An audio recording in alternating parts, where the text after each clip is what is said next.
Bonjour les Itata et soyez les bienvenus dans votre rendez-vous avec l'actualité. Écoutez ça, aujourd'hui je vous propose une balade en mer originale. On va vous faire un petit peu rêver. Si vous avez envie de passer un week-end ou un plus long séjour, écoutez, ça tombe bien. Il y a un projet novateur qui vient d'être mis en place et j'ai l'honneur de recevoir aujourd'hui son fondateur, Monsieur Salpêtrier. Bonjour et bienvenue.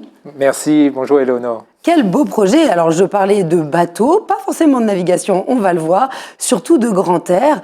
Tout ça, ça vient d'une entreprise qui s'appelle Kaiflo. Est-ce que vous pouvez un petit peu nous expliquer d'où vient cette idée? Alors l'idée vient d'une part de mon retour en Martinique, l'envie d'être profiter d'un paysage, de profiter de l'eau, de la mer. Mais à l'origine, c'est l'idée que la montée des océaniques, le changement climatique fait que la vision, l'hébergement d'avenir est sur l'eau, sur le littoral. Alors là, on parle d'avenir, le réchauffement climatique, ça veut dire qu'il y a une faisabilité. Néanmoins, vous avez dû prendre du temps pour réfléchir à ce projet. Comment ça s'est passé? Oui, dû prendre du temps. En fait, donc, mon retour en Martinique 2007, l'idée 2008, et ça fait 16 ans. Comment ça s'est passé? Déjà, en parler, j'ai fait une commande à un architecte, je lui ai dit un budget de 100, il sort 300, qu'est-ce que je fais avec ça? J'en parle autour de moi, on me dit, mais Jean-Marc, l'idée est géniale. Et de là, en fait, passer de l'idée au projet, je démissionne en 2011. JTR avec une équipe architecte naval, designer, et donc on a la solution en 2016, brevet délivré en 2018, et puis construction en 2023, et ici mise à l'eau en 2024 à La Rochelle et en Martinique depuis décembre 2024. Il s'agit d'un habitat sur l'eau, oui. C'est bien ça, sur lequel on peut vivre, on peut séjourner pour quelques jours, voire plus, oui. Selon l'aspiration. Est-ce que c'est quelque chose qui existait déjà dans la Caraïbe? Alors ça n'existait pas, ça existe depuis 2016. Et heureusement qu'il y a eu cette concurrence à partir de 2016. Parce que jusqu'alors, j'allais voir les banquiers, les investisseurs, super ton projet, pas de concurrence, pas de marché, fin de l'histoire. Et depuis 2016, j'ai eu la chance d'avoir de la concurrence, donc Antenea, Aqualodge, Arcup, qui ont fait que du coup, notamment l'Aqualodge, c'est le leader mondial de la location de plaisance qui l'exploite, et donc du coup, ça crédibilise le projet. Voilà. Donc on en entend parler, mais le vôtre, on voit que c'est des lignes très modernes. Alors avant d'aller dans le détail, on va faire une visite comme ça. Bien sûr. Vous allez nous emmener, moi et les Itata. J'aimerais savoir comment vous avez construit votre projet autour des normes écologiques, parce qu'on sent que c'est une valeur qui est prégnante chez vous. Oui. Vous vouliez un respect au niveau énergétique ainsi que de la gestion des déchets. Tout à fait. Alors la première approche, c'est de s'intégrer dans un environnement. Donc, l'approche paysagère, de façon à ce que cette solution, qui est un hébergement flottant, donc 107 mètres carrés, il puisse s'intégrer dans un paysage maritime. Donc, j'ai pris un architecte naval et un designer. Ensuite, l'idée, c'est d'avoir le moins d'impact possible dans cet environnement-là. Et donc, au niveau énergétique, panneaux solaires et éoliennes, là, on ne le voit pas, mais il y a les éoliennes. Et au niveau de l'eau, traitement des eaux, donc pas de rejet, grâce au recyclage des eaux. Et par exemple, sur le stay, pas d'antifouling, donc pas d'herbicides qui viendront empêcher le développement des algues et des coquillages. Alors l'ensemble de ce projet que vous portez a eu l'opportunité de recevoir un brevet. Oui, bien sûr. En fait, le brevet, c'est ce qu'on voit un peu à l'image, c'est l'association d'un monocoque à l'avant, donc volume et surface, et d'un catamaran à l'arrière pour la stabilité. Et donc ça n'existait pas avant. Et donc c'est un brevet déposé, délivré par Kaiflo en France et à l'international. Alors ça fait plaisir parce que vous parlez de la France, c'est ici que le projet va pouvoir être exploité. C'est vraiment un investissement qui se fait au bénéfice de l'économie locale et l'économie nationale. Absolument. En fait, il a été construit à Nantes, mis à l'eau à La Rochelle, et il sera exploité ici. L'étape d'après, c'est de faire un hôtel. Donc ça, le Stay One qu'on vient d'inaugurer, c'est la première étape d'un hôtel. Et l'idée, c'est que cet hôtel à la Martinique, au Marin, je suis en pourparlers avec le maire du Marin, qu'on puisse le fabriquer les prochaines unités à la Martinique, avec un chantier naval à la Martinique. Il m'importe, je suis martiniquais, il m'importe d'amener la valeur ajoutée à la Martinique. Créer de l'emploi, faire amener aussi des compétences, développer des métiers, tout ça, ce sont des gens qui vous accompagnent. Vous n'êtes pas seul. Oui. Quels sont vos partenaires ? Alors, les partenaires ont été d'abord l'équipe restreinte de conception, avec donc, Gilles Laplessis comme architecte naval, Franck Darnay au niveau du design, Yacht Concept qui a participé aux études, Jean-Marie Jeunhomme, mon associé, et puis une multitude d'entreprises et de fournisseurs qui sont intervenus, et les partenaires financiers, bien entendu, hein, aussi avec la CTM, donc pour la réalisation avec les fonds européens, et Crédit Agricole au niveau bancaire. Et au-delà, enfin même avant, il y a eu l'Office de l'eau, la BPI et l'ADEME. En fait, oui, un projet ne se fait pas seul. Moi, il y a deux choses que j'ai appris dans ce projet-là, c'est que, un, on n'a jamais raison tout seul, même quand on a raison, et deux, on est toujours plus intelligent à plusieurs. Et c'est ce que j'ai expérimenté, cette intelligence collective mise en œuvre, et ça a été vraiment très agréable de pouvoir réaliser ça de manière collective. Alors, on vous sent forcément passionné, vous êtes le père du projet. Est-ce que vous avez dû faire face à des difficultés pour convaincre, ou les gens y croyaient tout de suite? Les gens tout de suite trouvaient ça beau, intéressant, jusqu'à il y a 3 ans, 4 ans, un peu sceptique par rapport à la vision montée des eaux océaniques. Maintenant, on ne fait qu'en parler de ça, et ça nous pend au nez. Et ça va être ça. Moi, il m'importe, vous parliez d'écologie. En habitant sur l'eau, en fait, c'est autant d'espace et de lieux qu'on laisse pour l'agriculture sur Terre. En habitant sur l'eau, il n'y a pas de réseau, il n'y a pas de route à faire. Et en fait, notre impact sur l'eau, enfin, en tout cas, c'est la vision, est bien moindre qu'un impact d'un terrien qui aménage traditionnellement sur Terre. Et donc, en fait, l'idée, c'est de pouvoir investir ce lieu-là. Voilà. Alors, le nom, vous l'avez cité, c'est le STEO One. Oui. J'espère qu'il y en aura un two, third. On verra bien. On voit bien le jeu de mots avec l'eau, bien évidemment. Qu'est-ce que vous voulez faire évoluer? Parce que là, tout de suite, vous êtes content, vous venez d'en accoucher. Est-ce que vous imaginez déjà que ça puisse être plus grand, recevoir plus de personnes? Vous avez un imaginaire? Alors, STEO One, parce que stay, séjour. Donc, l'unité qui est présentée là, elle est statique. Donc, ce qu'on offre à nos clients, donc terriens, c'est un paysage, un confort des surfaces. One, parce que c'est la première unité d'un hôtel pour une vingtaine d'unités. Et en fait, dire à ce stade-là, Cross, donc c'est ces volumes-là, cette vision-là, vivre sur l'eau par le credo de Cailflot, c'est vivre sur l'eau.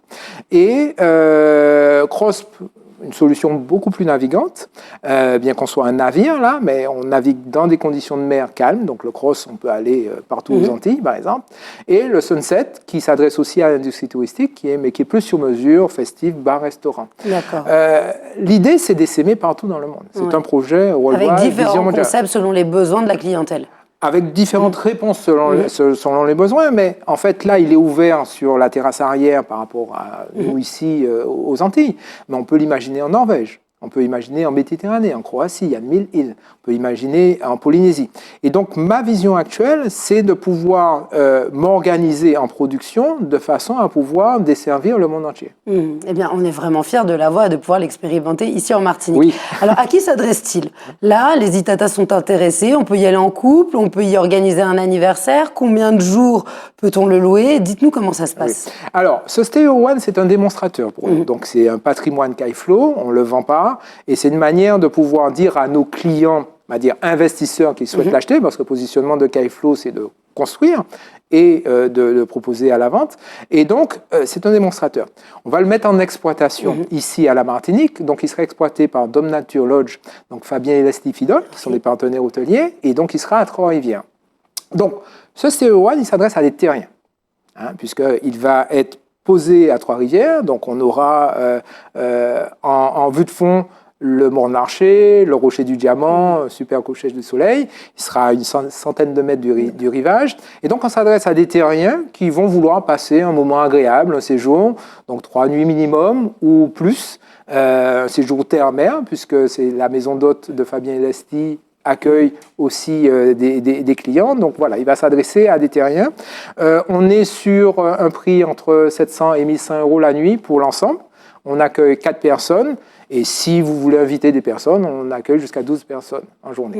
D'accord. Donc ça veut dire qu'on peut venir comme ça pour se faire un petit séjour romantique. Et puis si on a envie de recevoir le lendemain, eh bien on ouvre. Absolument. On peut faire rêver les amis. Absolument. Et c'est parfait. Alors, les enfants sont les bienvenus? Un couple avec des enfants? Pour des raisons de sécurité par rapport là, pas avant 11 ans. Ok, pas avant 11 ans. Voilà. Alors, il faut très bien savoir nager, c'est ça, avec des bonnes bouées. Non, mais il faut prévenir, hein, vous savez.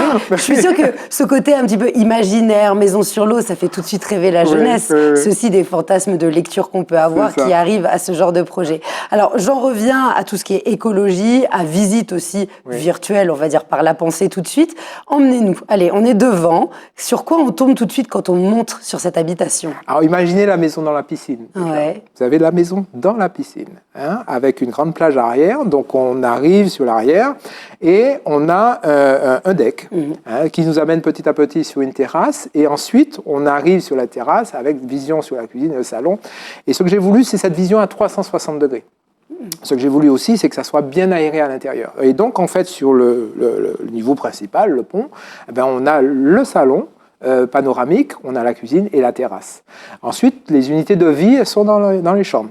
Et quand on l'a présenté à La Rochelle, il y a une dame qui dit « Moi, ce que j'aime bien dans votre concept, parce que par rapport au bateau actuel, moi, j'ai l'impression de rentrer dans la cave.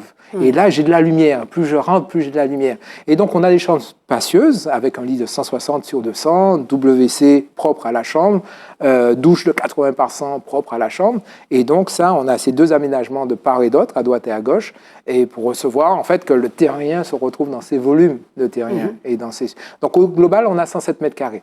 Si maintenant, on va à l'étage, sur le fly, il y a un spa, avec un salon et un bain de soleil, pour pouvoir bénéficier là aussi de la vue et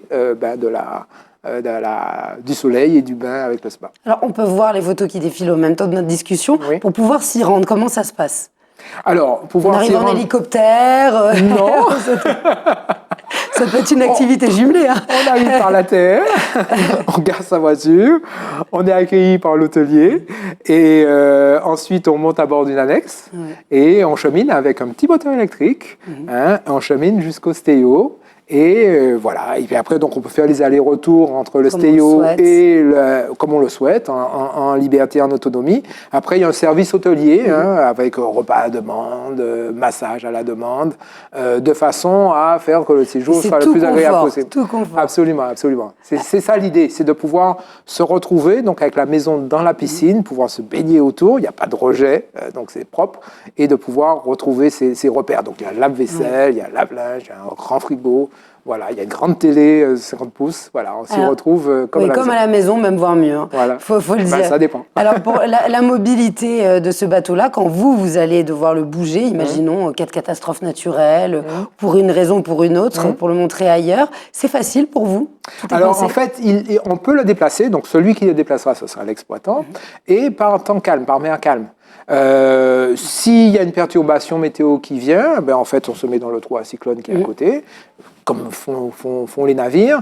Et si on doit le déplacer, par exemple, de Sainte-Luce à Fort-de-France, ben on attendra des conditions de mer calme et de vent calme pour pouvoir le déplacer. Donc ça, c'est pour le Steo One. Pour ce qui est du modèle Cross, qui aura à peu près les mêmes volumes, sauf qu'on sera sur un catamaran, on n'aura pas cette partie monocoque à l'avant. Là, on se déplace comme on veut. Ça sera un trawler, donc avec motorisation, avec 2 moteurs. Mais là, on se déplace dans toute la Caraïbe, si on souhaite. C'est un vrai bateau, mais toujours avec l'idée de vivre sur l'eau, avec le confort. Moi, en fait, mon grand-père était ébéniste, mon père a construit son bateau, on a fait toute la Caraïbe, et quand je voyais des gens vivre, donc on est dans les années 85-90, quand je voyais des gens vivre sur leur bateau, dans l'inconfort de bateau, mais attention, quand on regarde en bas, il faut regarder en tête, là. Et c'est normal, puisque c'est pas fait pour. Moi, j'ai mis la valeur dans l'espace et le confort, là où les bateaux, ils mettent la valeur dans la navigation. Bien sûr, et puis c'est pas la même utilité, c'est pas la même fonction au départ. Exactement. Et il faut commencer par un projet, on en reparlera dans 10 ans, surtout avec toutes les technologies qui évoluent. Alors pour que les Itata retrouvent l'ensemble de ces informations et ce qu'on a pu évoquer, même aller plus loin, pouvez-vous nous donner s'il vous plaît le site internet? Alors kayflo.fr, kayflo.fr. Eh bien, écoutez, merci beaucoup. Nous arrivons à terme de cet entretien. Allez-y, vous pouvez rajouter quelque chose. Oui, je voulais remercier. Oui, allez-y. Bien sûr, vos partenaires. Alors, mes partenaires, donc la collectivité territoriale de Martinique, avec les fonds européens qui ont financé ce projet, l'Office de l'eau, l'ADEME, la BPI qui ont financé les études de conception, le Crédit Agricole qui a accompagné, puis surtout tous les Martiniquais, tous mes amis, toute ma famille qui, au jour le jour, il ne m'a pas vu depuis 2 ans. Jean-Marc, tu vas bien? Ouais. Et ton projet? Et c'est ça qui m'a donné l'énergie. Ces demandes-là, c'est qu'est-ce qui devient ton projet et ton idée, qui m'ont donné l'énergie, puisque 16 ans c'est long, au moment où il y a eu des moments de doute, et ben tout ça m'ont dit, si nous ça, on y ça en tout, c'est que c'est important. Et donc voilà, donc je voulais remercier tous ceux qui m'ont demandé, et Jean-Marc, ton projet. Et qui viendront voir, bien évidemment, et vous encourager pour continuer. Tout à fait. Merci, Monsieur Salpêtrier. Merci, une excellente journée à vous. Merci bien, merci bien. Merci les Itata, on compte sur vous pour aller découvrir et surtout encourager ces entrepreneurs qui ne manquent pas d'idées novatrices. On est très fiers. À bientôt pour un prochain Écoutez ça.